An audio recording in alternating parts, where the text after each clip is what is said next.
Chapter 1661, Elder Wanjun. Cucu Kingsang ada di sini untuk menyambut kakek aku. Yan Kingsang santai dan jujur pada dirinya sendiri di depan kakeknya. Yan Wanjun menghela nafas dalam hati. Salah satu putranya memiliki bakat yang biasa-biasa saja, yang lain terkunci di penjara tanpa batas, dan satu-satunya cucunya telah tumbuh menjadi keras kepala dan tidak bijaksana karena kesenangannya. Tapi sekarang, cucunya telah membuktikan dirinya di Festival Batu Giok. Kamu membuatku bangga, Kingsang. Orang-orang di keluarga yang suka mengkritik kamu tidak akan dapat menemukan kesalahan dengan kamu sekarang, haha. Ekspresi Yan Wanjun berubah puas. Dia adalah orang yang dengan keras berargumen untuk Yan Kingsang untuk pergi ke Blue Smoke dengan pemuda lainnya. Sebelum keberangkatan, sangat diperdebatkan jika Yan Kingsang harus diizinkan pergi. Banyak tetua percaya bahwa dia terlalu keras kepala, tumpul, dan tidak fleksibel. Dia tidak mungkin bermain baik dengan yang lain dan bisa menjadi faktor yang tidak stabil di grup.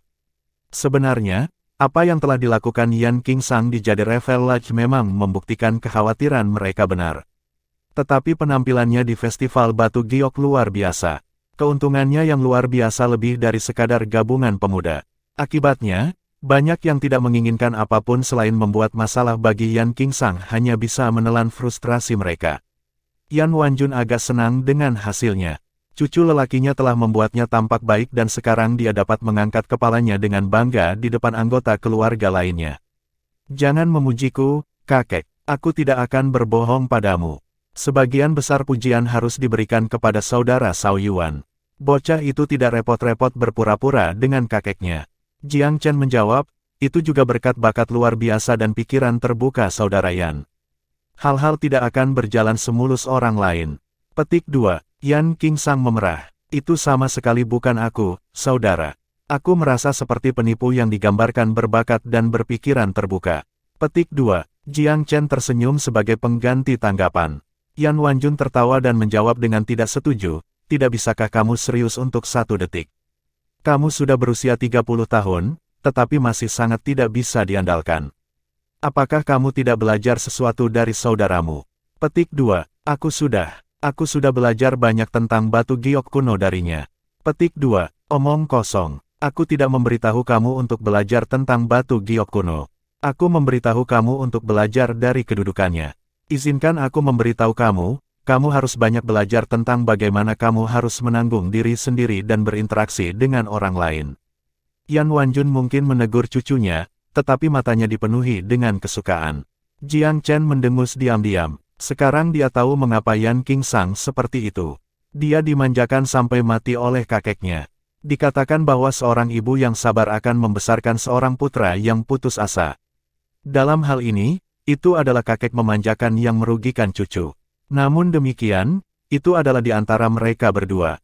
Dia tidak dalam posisi untuk berkomentar. Aku ingin bertanya, adik kecil Cao Yuan, kata Yan Wanjun serius, tatapan penasarannya tertuju pada Jiang Chen. Tolong jujur tentang instruksi kamu, tetua. Jiang Chen bergegas keluar. Mereka bukan instruksi. Aku hanya ingin kamu menawarkan Kingsang beberapa bimbingan di masa depan. Bocah ini bukan yang paling berbakat dalam keluarga, tapi dia termasuk yang terbaik. Kepribadiannya, bagaimanapun, meninggalkan sesuatu yang diinginkan dan dapat menggunakan temperamen. Tolong bantu dia dalam hal itu. Kalian berdua harus saling menjaga satu sama lain dalam keluarga dan bekerja keras untuk menonjol dari yang lain. Petik 2. Tentu saja. Jiang Chen mengangguk. Kingsang tidak pernah populer di keluarga. Dia menemukan kesalahan pada semua orang di sekitarnya. Tidak biasa baginya untuk berteman dengan kamu. Yan Wanjun menghela nafas. Cucunya sangat mengkhawatirkannya. Sementara nasib kedua putranya sudah mati, cucunya masih muda dan masa depannya bisa ditempa. Itu sebabnya dia memiliki harapan tinggi untuk Yan Kingsang. Dia berharap bocah itu suatu hari akan mencapai kebesaran. Namun, budidaya cucunya saat ini bahkan tidak masuk peringkat 5 besar rumah, apalagi 3 besar atau bahkan menyaingi Yan Zhenhuai. Bahkan Yan Zhenhuai, yang diakui sebagai jenius teratas kaum muda di Haoxian, hanya bisa dianggap rata-rata di antara faksi-faksi besar di bangsa Divine Eternal. Di akhir semua ini, si tetua tahu bahwa orang yang paling berbakat di antara generasi muda di Haoxian bukanlah Yan Kingsang atau Yan Zhenhuai, tetapi cucunya Yan Qinghuang. Sayangnya, Dia merasakan sakit yang tajam di hatinya ketika dia memikirkan gadis itu. Putranya telah melakukan kesalahan besar, tetapi cucunya tidak bersalah. Namun, si tetua tidak dapat mendurhakai keluarga karena pertimbangan kebaikan yang lebih besar. Namun, ia sangat menyesal atas ketidakmampuannya untuk membantu Huang.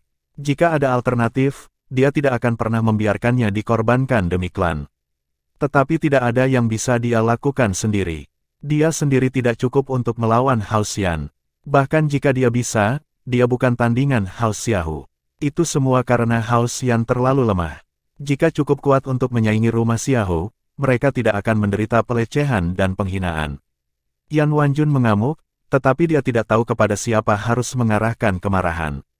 Kemarahan mendorongnya untuk menaruh harapan tinggi pada Yan Qingsang. Dia berharap cucunya akan berhasil dan menuai kehormatan dan kemuliaan, mendorong garis keluarganya ke puncak klan.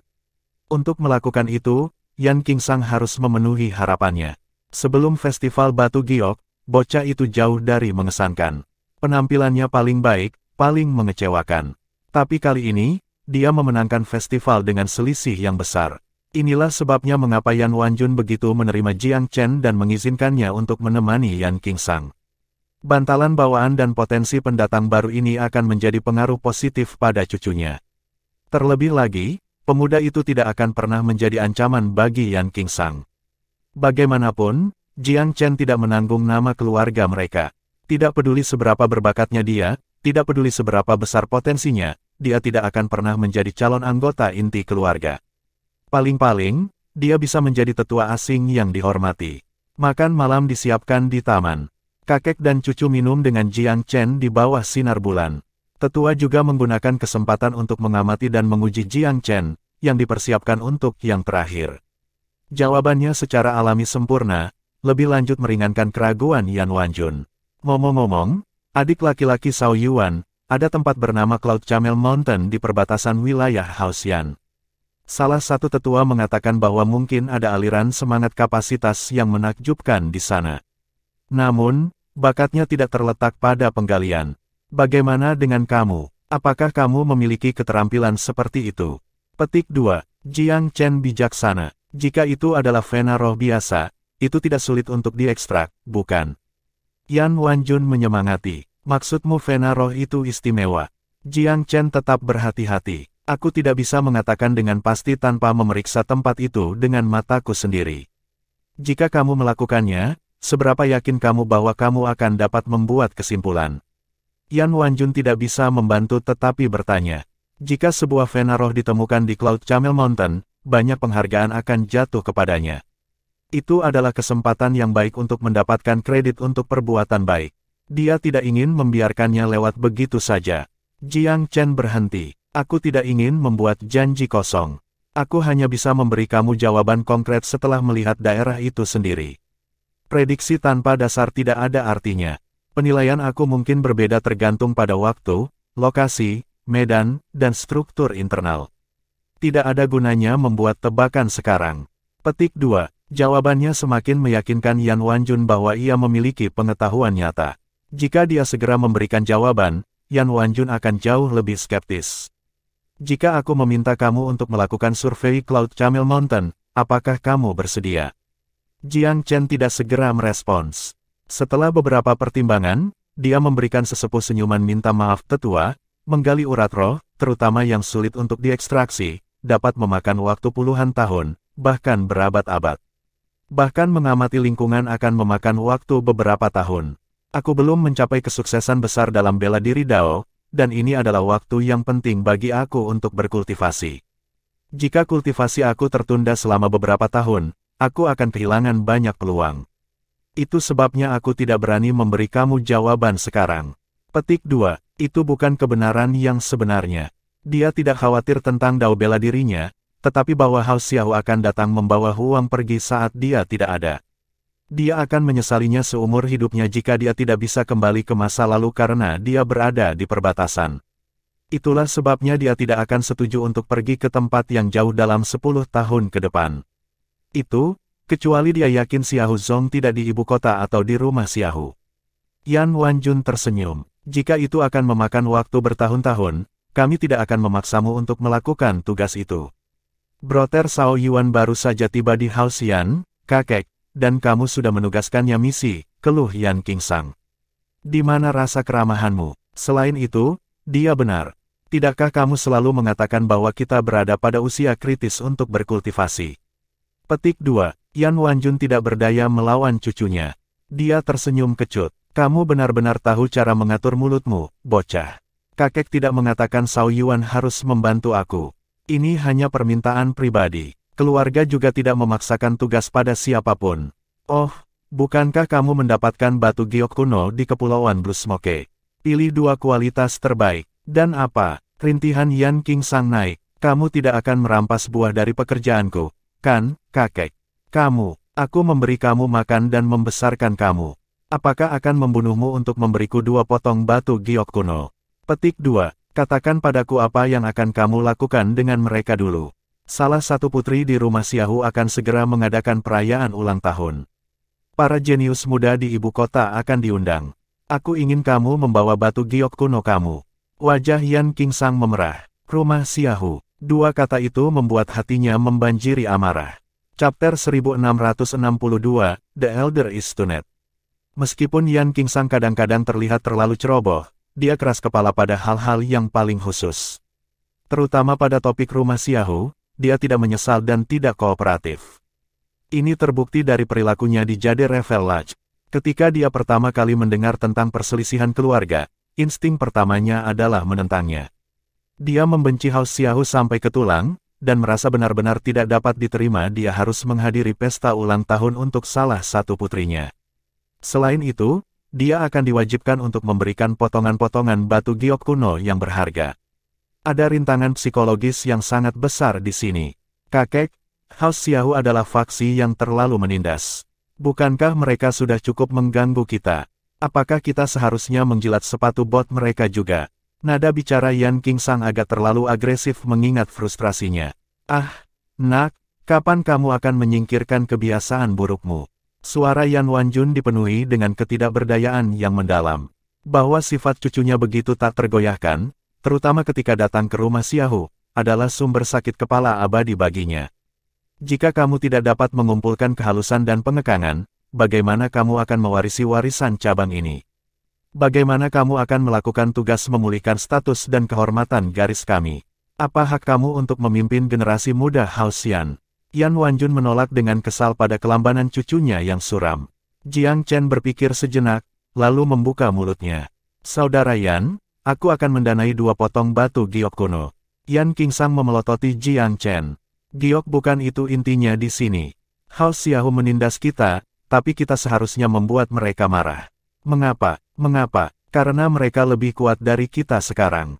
Setiap saat, mereka dapat menyebabkan kita menderita lebih dari yang kita miliki. Kenapa lagi menurutmu? Yan Wanjun dengan marah menarik nafas. Aku sudah membiarkanmu mengambil jalan dalam segala hal lain, Qingsang. Aku tidak berpikir sedikit kepribadian ekstra itu buruk untuk anak muda, jadi aku belum terlalu ketat dengan kamu. Tetapi jika kamu tidak dapat menahan diri sehubungan dengan House Xiahu, kamu akan mengalami masalah cepat atau lambat. Izinkan aku bertanya, apa yang dapat kamu lakukan jika Xiahu Zong datang untuk membawa Huang pergi besok? Petik 2. Aku, Yan Qingsang mengerutkan wajahnya dengan marah. Dia membuka mulutnya, tetapi tidak ada yang keluar. Apa bisa dia melakukan? Tidak ada sama sekali. Selain menonton jenius Xiahu yang membawa Huang pergi, tidak ada yang bisa dilakukannya sama sekali. Kekuatan Yan Qingsang tidak cukup untuk menang melawan Xiahu Zong, bahkan dalam duel yang adil. Faktanya, 5 dari dia yang ditambahkan bersama tidak dapat mengalahkan seseorang seperti itu. Xiahu Zong disebut-sebut sebagai jenius muda terkuat di Eternal Divine Nation. Tidak peduli seberapa sedihnya Yan Qingsang tentangnya, dia tidak bisa mengubah emosi menjadi kerusakan fisik yang sebenarnya. Qingsang, seorang pria harus melihat masalah dalam jangka panjang dan pendek. Kamu ingin bertindak sesuai dengan kebanggaan kamu, tetapi kamu tidak memiliki keterampilan untuk mendukungnya. Lalu mengapa kamu mengikuti emosi kamu? Bisakah kamu melakukan itu? Tidak apa-apa untuk mengejar tingkah kamu, tetapi kamu harus memiliki kekuatan yang cukup untuk melakukannya. Mungkin kamu pikir kamu bisa bersembunyi daripada berkelahi, begitu. Petik 2. Dan apa yang salah dengan itu?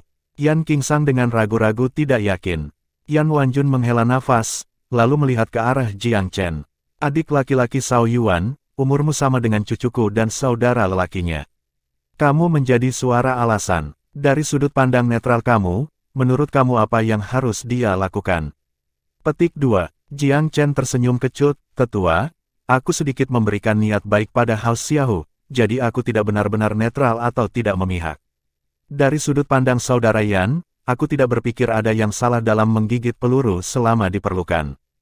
Hubungan antara rumah-rumah besar sering diisi dengan kemunafikan dan kebohongan, tetapi gerakan dangkal diperlukan untuk tingkat tertentu. Kamu mungkin berpikir bahwa melalaikan tanggung jawab kamu adalah mode, tetapi sebenarnya, itu merupakan tampilan kelemahan yang berbeda. Jika kamu dapat berbicara dengan senyum kepada seseorang yang benar-benar kamu benci, itu adalah percobaan psikologis yang berguna untuk dilakukan. Petik 2. Dia berbicara dalam hipotesis saja, tentu saja. Dia tidak tahu apakah dia bisa melakukannya sendiri. Yan Wanjun berkedip. Kamu punya niat baik kecil terhadap rumah Xiaohu. Apakah kamu menaruh dendam pada mereka untuk sesuatu? Petik 2. Bagaimana aku harus meletakkan ini? Jiang Chen tertawa, terhenti. Yan Qingsang melihat sekeliling, lalu menyeringai. Tidak ada orang luar di sini.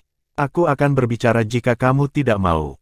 Kakek, 90% kemungkinan besar bahwa saudara Zhao Yuan adalah orang yang menyingkirkan Xiaoxi. Kamu tidak melihat betapa marahnya orang-orang Hao Xiaohu. Sungguh menggembirakan. Haha, mereka tidak tahu bagaimana atau di mana Xiaoxi meninggal, dan mereka masih dalam kegelapan tentang hal itu. Orang ini tidak pernah mengakuinya, dia memutar matanya ke arah Jiang Chen ketika dia mengatakan ini. Apa? Seluruh tubuh Yan Wanjun bergetar. Dia memandang Jiang Chen dengan tidak mengerti. Meskipun Xiaoxi bukan jenius terkuat di Hao Xiaohu, dia termasuk di antara 5 besar. Dia telah menjadi jenius muda terkemuka dari tim Hao Xiaohu ke festival giok kuno.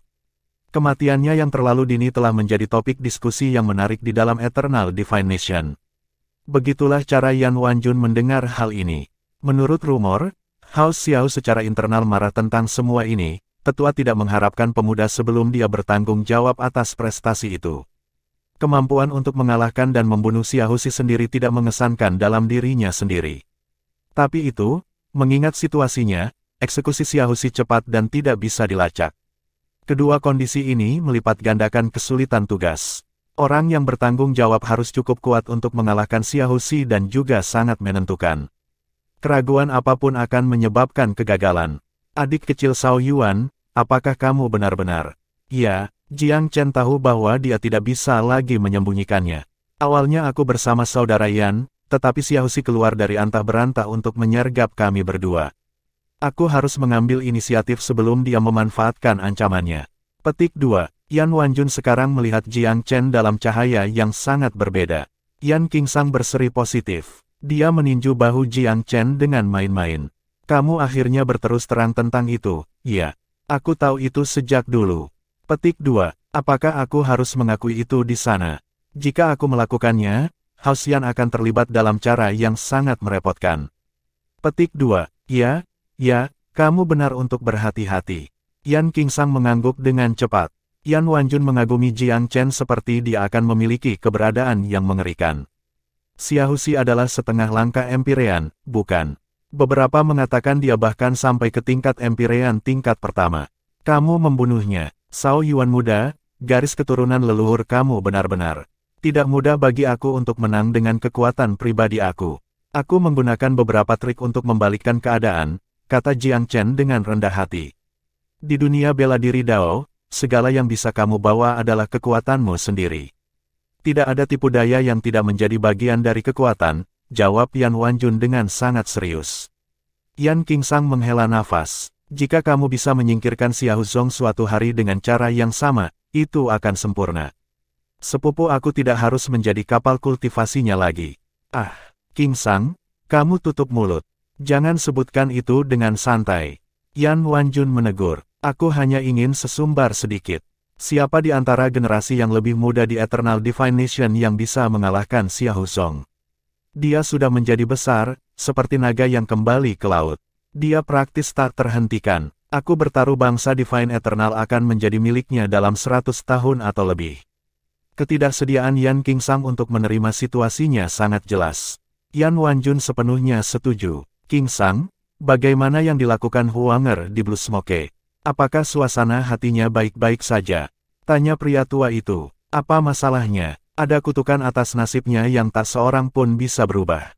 Mood bersifat sementara, dan aku yakin dia lebih memilih kematian daripada keberadaannya saat ini.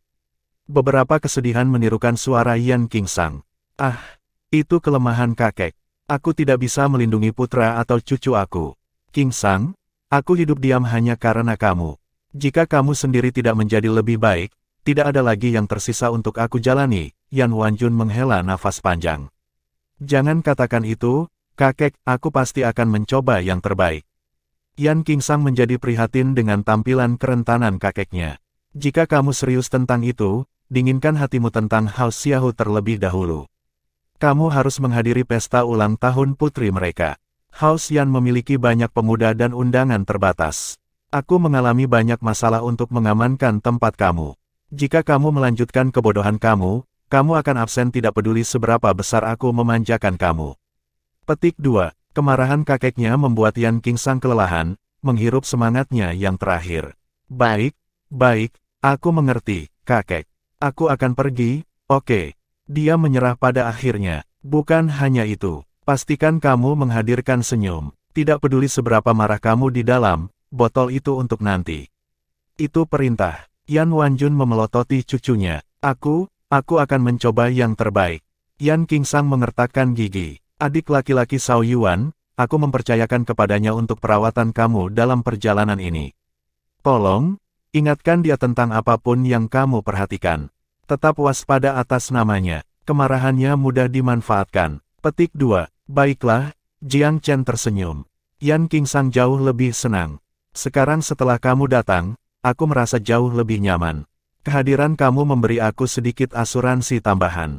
Petik 2. Asuransi apa yang kamu butuhkan di tempat pertama? Jiang Chen tersenyum masam. Apakah kamu berencana untuk melakukan pembunuhan atau membakar mereka? Aku merasakan dorongan untuk melakukannya setiap kali aku mendengar nama Xiaohu. Yan Qingsang menggertakkan giginya. Jangan khawatir, ingat apa yang aku katakan terakhir kali. Surga sama tidak kekalnya dengan air tidak berbentuk. Hao Xiaohu sedang berada di puncaknya sekarang, dan mungkin akan terbawa oleh kesombongan. Satu kecelakaan atau kecelakaan bisa mengirimkannya ke debu. Sangat mungkin, bukankah kamu setuju? Petik 2. Aku akan menunggu hari itu. Kalau begitu, Yan Qingsang meludah dengan dengki. Daripada menunggu, aku lebih suka melakukan upaya penuh untuk mewujudkannya. Jiang Chen tersenyum samar. Kesan Yan Wanjun tentang Zhao Yuan diperdalam oleh percakapan kedua pemuda itu. Pria tua itu tiba-tiba tertawa. Adik laki-laki Zhao Yuan, apa yang akan kamu lakukan jika kamu bertemu Xiaohu Song suatu hari secara pribadi? Itu tergantung pada keadaan, renung Jiang Chen. Jika ada kesempatan untuk menghilangkannya tanpa jejak, seperti di Yellow Dragon Ridge, kembali di Blue Smoke, maka aku akan menerimanya tanpa pertanyaan. Jika kita berada di bawah pengawasan publik, aku tidak melihat alasan untuk pergi beradu kaki dengan keseluruhan rumahnya. Penilaian situasi adalah kuncinya. Petik 2, Chapter 1663, Attending the Banquet. Jiang Chen diam sepanjang perjalanan kembali ke tempat tinggal Yan Qingsang. Rekannya, bagaimanapun, tampaknya merenung tentang sesuatu. Pria muda itu tahu bahwa Yan Qingsang mungkin belum pulih sepenuhnya dari percakapan dan belum melihat alasan untuk menunjukkan kekhawatiran yang tidak semestinya. Tapi keheningan Jiang Chen tampaknya agak tidak nyaman bagi yang lain. Mengapa kamu tidak mengatakan apa-apa? Keluh Yan Qingsang. Kamu mengatakan cukup banyak di depan kakekku. Ini hanya jamuan ulang tahun, bukan? Jiang Chen tersenyum. Apa gunanya depresi untuk hal seperti itu? Apakah kamu benar-benar takut pada rumah Xiaohu? Petik 2. Aku takut pada rumah Xiaohu. Seolah-olah ekor Yan Qingsang telah diinjak. Konyol, pekiknya. Aku hanya tidak ingin berbicara dengan mereka. Cek-tek, itu cara yang bagus untuk menjelaskannya, tetapi kamu takut. Itu sebabnya kamu ingin bersembunyi dari mereka. Petik 2. Deklarasi Jiang Chen disambut dengan kesal dari temannya. Aku bilang aku akan pergi, bukan? Cukup, kakek aku menyuruh aku untuk mendengarkan kamu, maka ikutilah. Ada ide licik. Petik 2. Aku tidak tahu apa-apa tentang rumah Xiaohu sekarang. Jiang Chen mengangkat bahu. Gagasan apa yang mungkin aku miliki? Kita harus pergi ke pesta ini, tetapi aku ragu kita akan menikmati pengalaman itu. Hao Xian tidak berada di tempat yang baik sehingga kamu dapat mengharapkan perawatan bintang. Petik 2. Ya, jelas. Yan Qingsang setuju dengan mudah. Jadi strategi kami sederhana. Kita harus menjaga diri kita dan reputasi kita.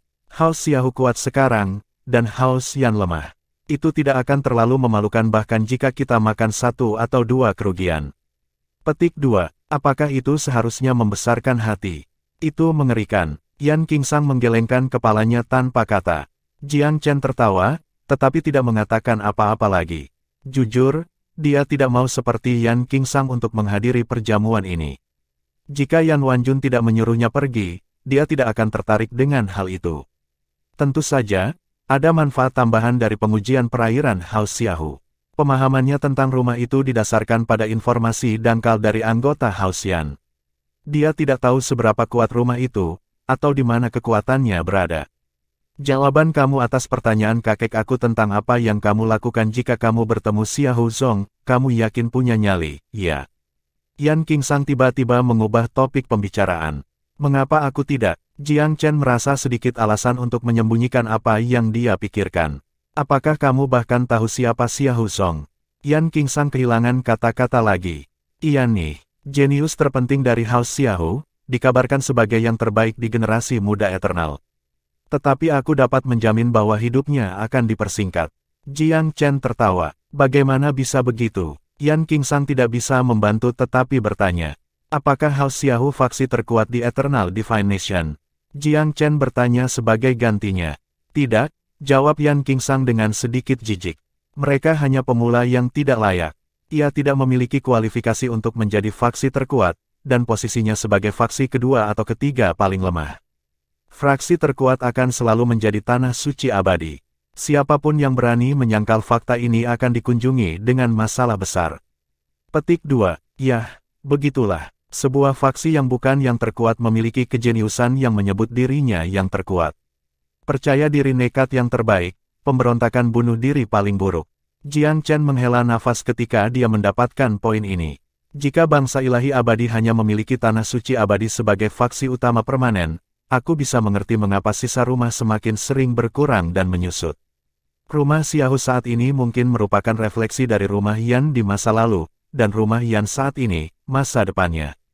Petik 2. Kata-kata ini agak filosofis. Yan Qingsang memikirkan mereka sebentar, tampak termenung. Jiang Chen berjalan menuju kediamannya tanpa sepatah kata pun.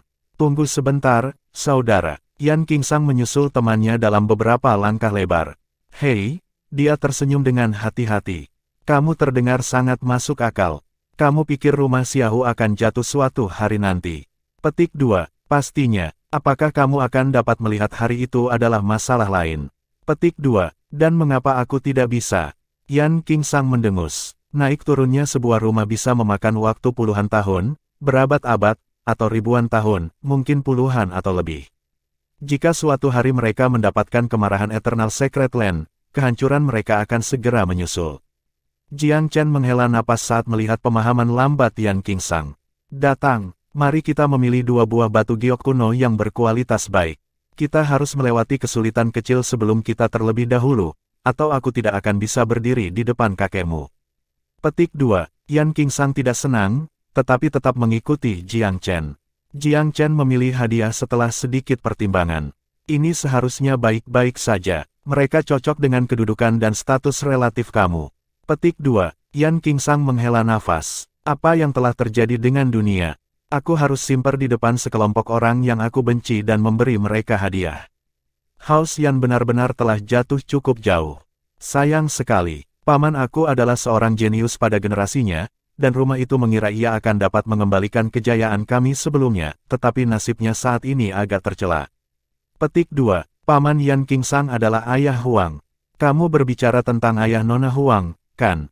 Jiang Chen mengajukan pertanyaan yang ia tahu jawabannya. Ya saudara, karena tidak ada orang lain di sini, aku akan luruskan.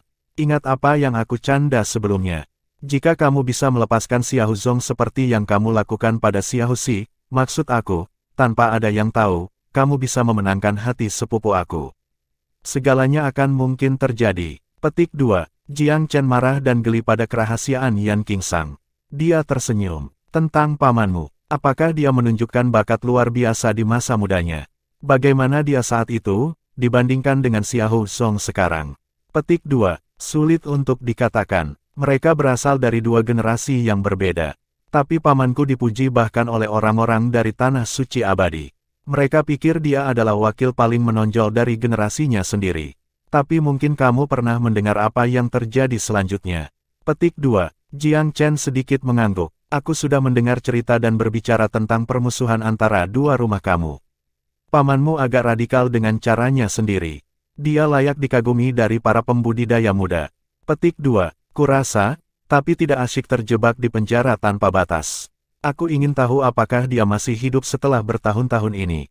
Jika paman tahu bahwa putrinya akan menderita juga, dia pasti akan keluar untuk menyelamatkan Huanger jika dia cukup kuat. Petik 2. Apakah itu benar-benar mudah? Jiang Chen bertanya dengan rasa ingin tahu. Tidak mungkin. Super, luar biasa, sangat sulit. Yan Qingsang menggelengkan kepalanya. Penjara tanpa batas telah diwarisi sejak zaman dahulu, dan memiliki formasi kuno yang cocok. Aku mendengar bahwa penjara tanpa batas memenjarakan para ahli di zaman kuno. Faktanya, Myriad Abyss secara keseluruhan adalah tempat bagi pengasingan Divine Abyss. Tapi pembicaraan seperti itu dilarang di sini saat ini. Petik 2. Bagaimana bisa dipercaya rumor itu, kalau begitu? Jiang Chen berkedip. Sangat masuk akal. Semakin banyak sumber resmi mencoba menyangkal sesuatu di sini, semakin besar kemungkinan itu benar. Tapi itu tidak terlalu penting. Yan Qingsang tampaknya tidak terlalu tertarik dengan masalah ini. Mungkin, Jiang Chen memalsukan. Sebenarnya, dia sangat ingin tahu tentang apa yang baru saja dikatakan pemuda itu. Dia selalu merasakan benua ilahi abis berhubungan erat dengan kehidupan masa lalunya. Dia tidak memiliki cukup bukti untuk itu, tetapi banyak detail menunjukkan betapa berharganya investigasi calon pelanggan. Dengan demikian, Myriad Abyss Island adalah tempat yang penting baginya untuk belajar juga. Jiang Chen berharap dia bisa mengeruk rahasia yang tersembunyi di dalam segel rantainya lebih cepat daripada nanti. Dia punya perasaan bahwa itu berisi, jika bukan jawaban akhir, maka setidaknya beberapa petunjuk. Jika ayahnya benar-benar merancang segel untuknya, pasti ada beberapa penjelasan yang menyertainya. Setelah kepergian Yan Qingsang, Jiang Chen mulai berkultivasi tanpa membuang waktu. Dia tidak punya apa-apa di pikirannya kecuali menerobos ke ranah Empyrean secepat mungkin. Baru saat itulah dia memecahkan misteri segel rantai itu. Dalam waktu 3 hari, Yan Qingsang menemukan Jiang Chen cukup awal. Kamu setuju untuk ikut denganku, saudara? Kamu tidak bisa mendapatkan kaki dingin sekarang. Hari ini adalah hari ulang tahun Xiahou Biach. Aku mendengar bahwa rumahnya telah membuat perselingkuhan besar, dan seorang pasangan menikah sedang dicari dari antara para hadirin. Petik 2. Pernikahan lain yang diatur. Jiang Chen ingin muntah. Setelah menyaksikan apa yang telah dilakukan keluarga Kekaisaran Blue Smoke, ia agak terhindar dari gagasan itu secara umum. Strategi yang menggunakan seorang wanita sebagai token yang berharga tidak terlalu berharga. Namun, itu memang cenderung sederhana dan efektif. Perkawinan antara dua faksi secara alami menyebabkan aliansi. Niat sebenarnya dari House Xiahou disamarkan dengan tipis. Jiang Chen menatap Yan Qingsang dengan iba. Aku menawarkan simpati aku kepada kamu, Brother Yan. Jika gadis Xiahou itu mencari pasangan hidup hari ini, para jenius muda yang tak terhitung jumlahnya akan mencoba menggunakan anak-anak House Yan sebagai batu loncatan. Semakin mereka mempermalukan kamu, semakin dia akan senang.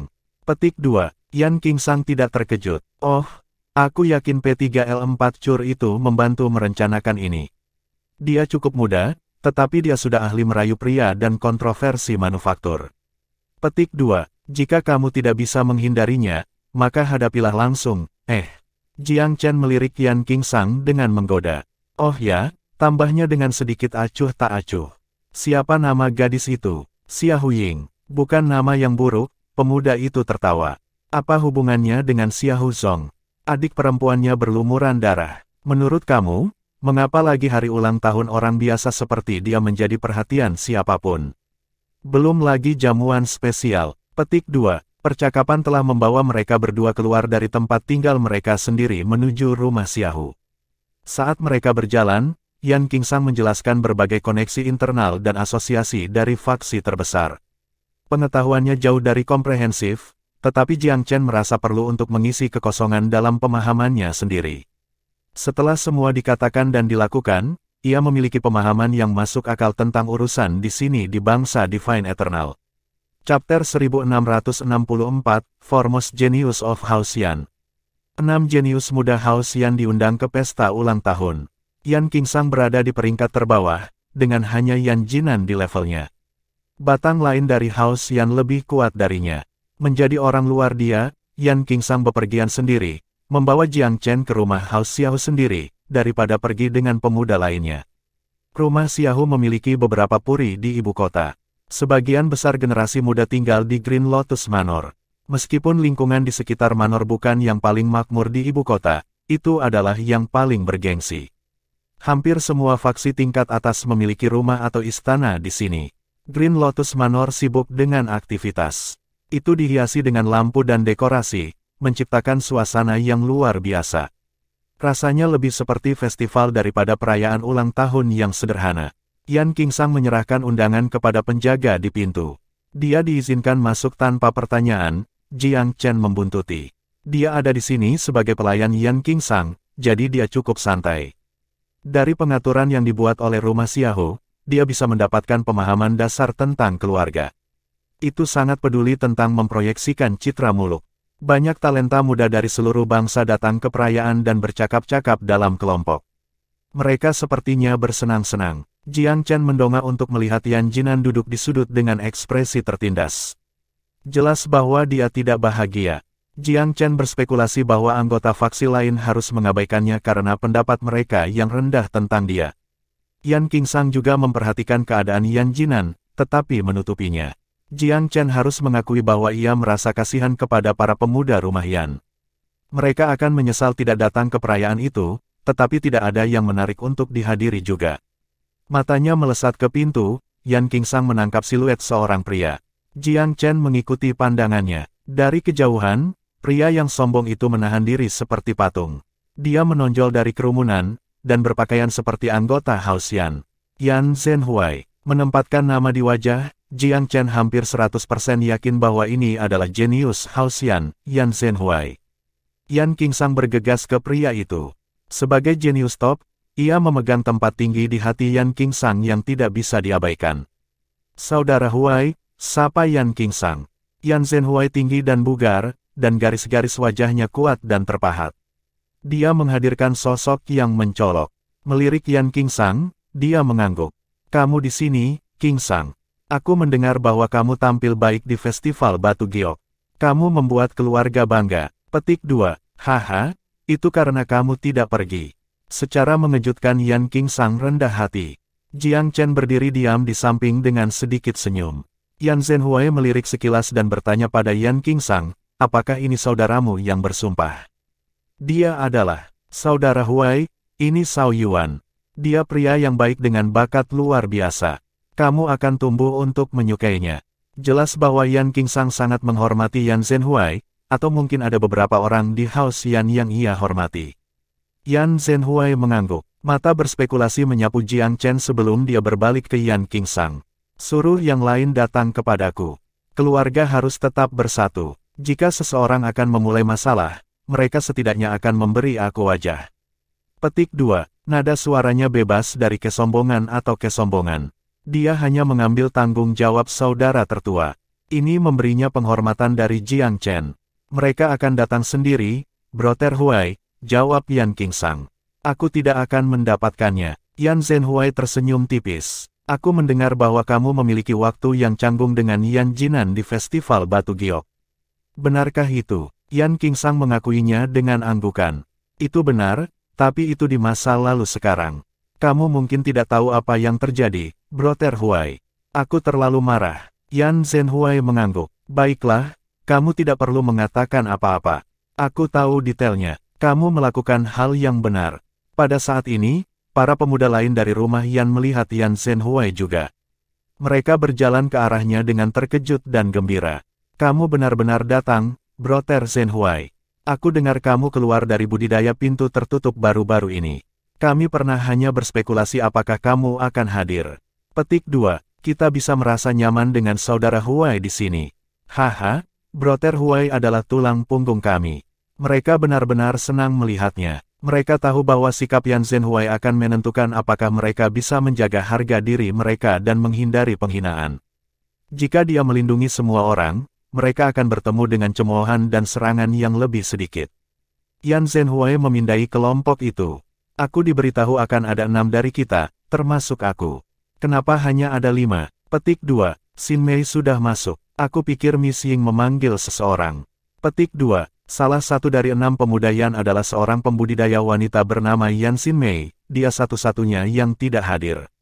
Selain Yan Zhenhuai, Yan Jinan, dan Yan Qingsang, ada 2 pemuda lainnya. Mereka berdua membelok di sisi yang sunyi.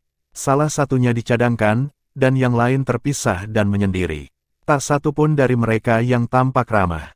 Jiang Chen mengamati mereka tanpa memihak sebagai orang luar. Dia bisa mengatakan bahwa Yan Zhenhuai adalah satu-satunya pemimpin di antara kelompok itu. Yang lain menolak untuk menganggap serius rekan-rekan mereka. Jiang Chen menghela nafas dalam hati. Penurunan rumah Yan tampaknya berasal dari banyak faktor yang berkontribusi. Kematian leluhur mereka yang terhormat bukanlah satu-satunya penyebab. Atau mungkin kematian leluhur yang menyebabkan kemunduran budaya keluarga, yang pada gilirannya memunculkan serangkaian masalah. Baiklah, ini tentang waktu. Kamu semua membawa hadiah, bukan? Ayo ikut aku. Yan Zhenhuai melambaikan tangannya, yang lain membuntutinya ke halaman dalam. Sebuah jamuan mewah mulai terlihat. Pengaturannya mewah, luar biasa, dan mewah. Sebuah platform besar muncul di tengah taman. Di sekeliling platform ada lingkaran demi lingkaran tabel. Itu tata letak yang menarik untuk sebuah acara. Platform yang ditinggikan jelas menjadi pusat perhatian. Meja Hausian ditempatkan di tepi luar lingkaran pertama, pengaturan yang tampaknya tidak berbahaya yang menempatkan mereka di tingkat yang lebih rendah. 1 tanah suci, 3 sekte besar, dan 7 rumah bangsawan. Selain rumah Xiahu, ada 10 faksi tingkat pertama lainnya. Di antara 10 faksi, itu adalah meja Hausian yang ditempatkan paling jauh dari panggung. Itu tidak bisa dianggap penghinaan terbuka, tetapi siapapun yang mengamati akan mengenalinya sebagai upaya untuk memarginalkan Hausian. Para tamu tidak merasa aneh. Mereka juga merasa bahwa rumah Yan tidak dapat dibandingkan dengan rumah-rumah lain sekarang. Yan Zhenhuai mengangkat alisnya sedikit, tetapi dengan cepat mengubah ekspresinya menjadi ekspresi tidak sopan. Ambil tempat dudukmu. Dengan lambaian tangannya, para pemuda lainnya menemukan tempat mereka dan duduk. Sebagai petugas Yan Qingsang, Jiang Chen secara alami tidak memiliki tempat di meja. Yan Qingsang sedikit malu dengan itu. Jiang Chen tidak peduli. Dia tidak di sini untuk duduk di meja Hausian. Dia ada di sini untuk mengenal rumah Xiahu. Kalau tidak ada yang bisa meyakinkan dia untuk datang sebagai pelayan. Meja bisa muat 10. Bahkan jika semua 6 kelompok telah mengambil tempat duduk, masih ada 4 tempat tersisa. Yan Zhenhuai melirik Jiang Chen, yang berdiri di belakang Yan Qingsang. Suruh saudara Zhao Yuan duduk, Qingsang. Yan Qingsang berhenti. Apa? Yan Zhenhuai tersenyum sedikit. Brother Zhao Yuan telah disetujui oleh Patriark dan Dewan Tetua. Dia salah satu dari kita sekarang. Dia harus duduk. Petik 2. Yan Jinan diam dan menolak dengan tidak setuju. Brother Zhenhuai, kita semua keturunan keluarga Yan. Orang-orang akan berbicara jika kita membiarkan orang luar, suatu pelayan duduk bersama kami. Petik 2. Yan Jinan tidak pernah menyukai Yan Qingsang. Pengikutnya sendiri berdiri di belakangnya. Beraninya Yan Qingsang duduk bersama mereka. Jenius yang tampak menyendiri itu mengangguk setuju. Jinan benar. Master haruslah master, pelayan harus menjadi pelayan. Hierarki harus dipertahankan. Petik 2. Darah Yan Qingsang mendidih, tetapi memperhatikan ekspresi Yan Zhenhuai, ia berhasil menahan kemarahannya dan menghentikan dirinya sendiri untuk membanting tangan di atas meja. Yan Zhenhuai mengarahkan pandangan tajam ke Yan Jinan dan jenius lainnya. Jangan lupa bahwa Patriark dan Dewan Tetua telah menerima Brother Zhao Yuan. Dia adalah kawan seperjuangan, bukan pengikut belaka. Ingatlah itu. Petik 2. Jenius terkemuka rumah telah membuat dirinya jelas. Meskipun kedua pemuda itu kesal, mereka tidak berani berdebat dengannya. Dia mungkin benar-benar menjadi marah jika mereka melakukannya. Yan Qingsang mencibir dan meraih Jiang Chen. Duduklah, saudara. Seperti yang dikatakan Brother Huai, kamu berhak berbagi meja kami.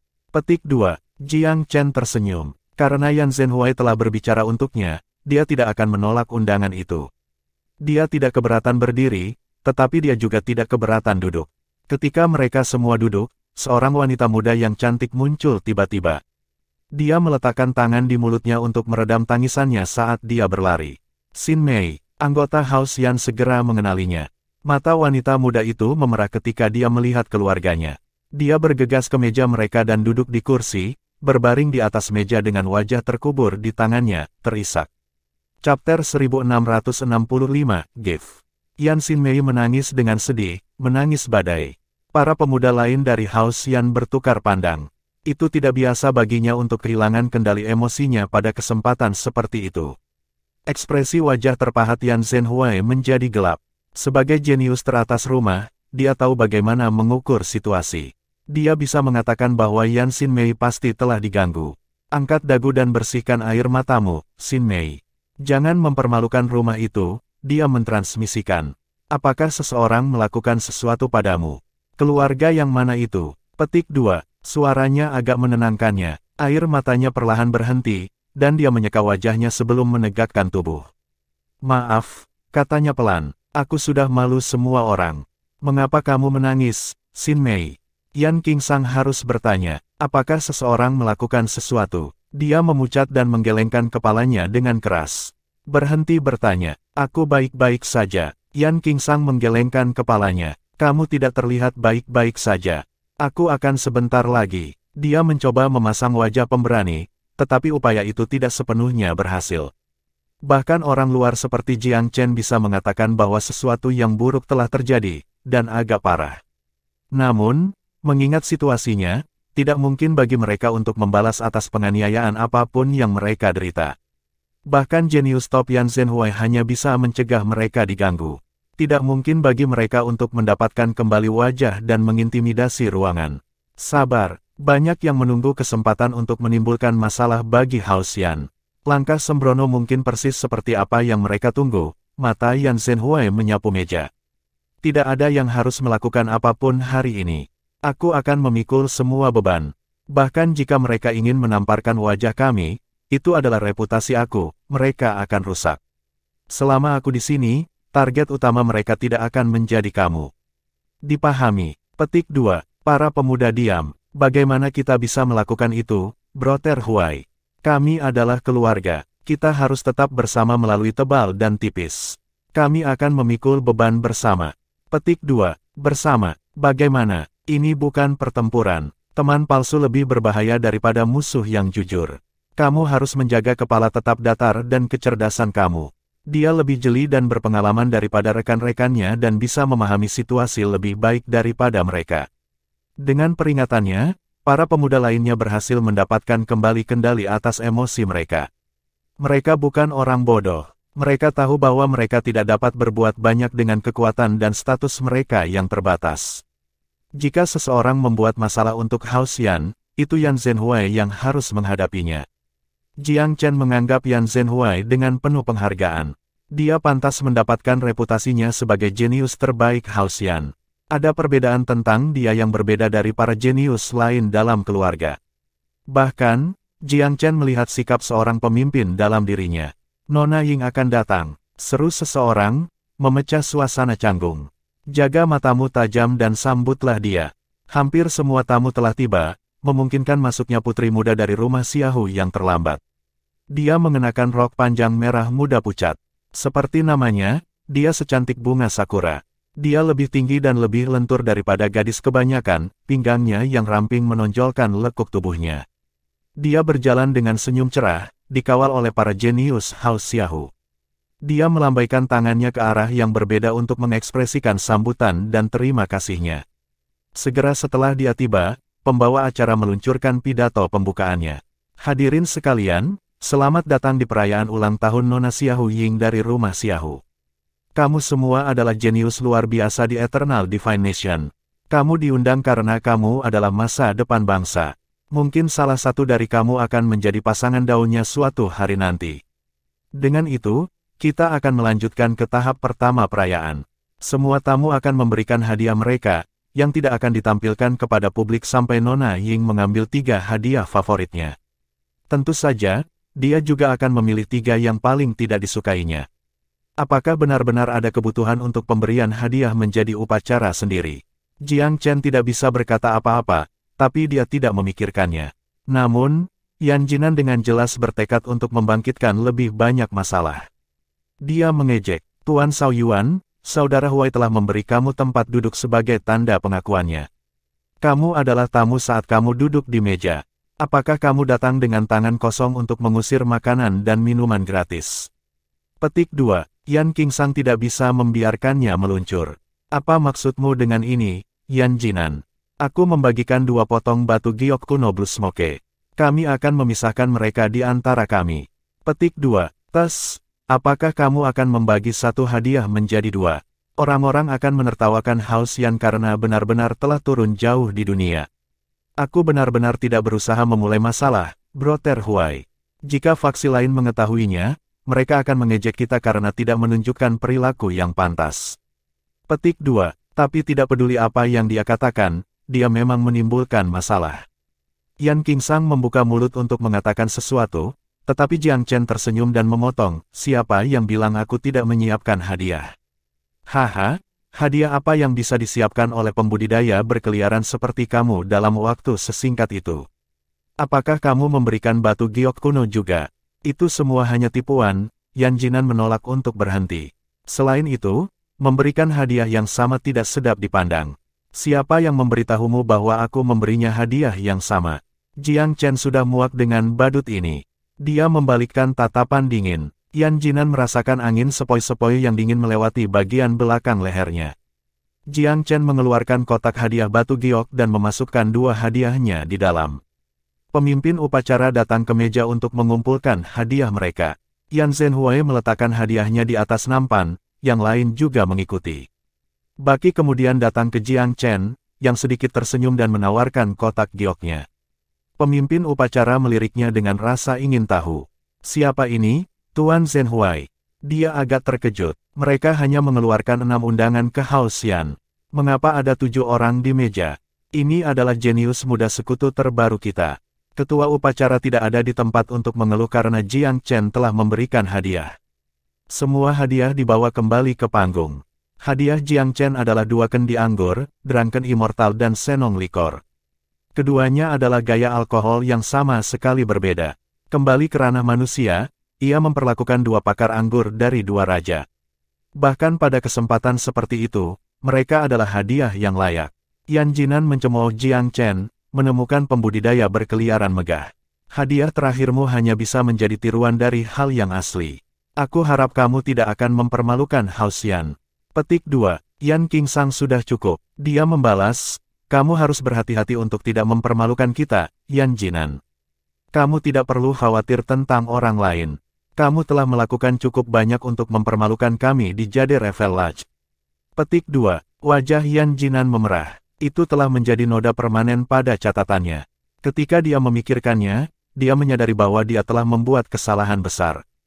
Kematian Xiaoxi membuat tindakannya semakin menggelikan. Ada cukup banyak tamu yang berseliweran. Hadiah-hadiah itu dibawa ke meja pusat kota satu persatu. Xiao Ying berdiri tegak di antara kerumunan dengan senyum siap. Setiap gerakannya memberinya suasana putri bangsawan yang hebat. Namun, Jiang Chen tidak memiliki pendapat yang tinggi tentangnya. Xiao Ying salah satu dari 16 keindahan, saudaraku, Yan Qingsang menjelaskan dengan serius. Dia selalu menganggap dirinya sebagai yang paling cantik dan anggun dari 16 wanita, tapi itu yang harus diperdebatkan. Jiang Chen meliriknya. Dia terlalu angkuh seperti angsa putih yang bangga. Dia tahu dari mana dia berasal. Dia dicintai dan dimanja oleh semua orang di sekitarnya. Sangat sedikit wanita muda yang bisa tetap rendah hati di sepatunya. Dia memang seperti itu karena dia menjalani kehidupannya yang kedua. Meski begitu, kadang-kadang emosinya menjadi lebih baik darinya dan membuatnya membuat keputusan yang berbeda.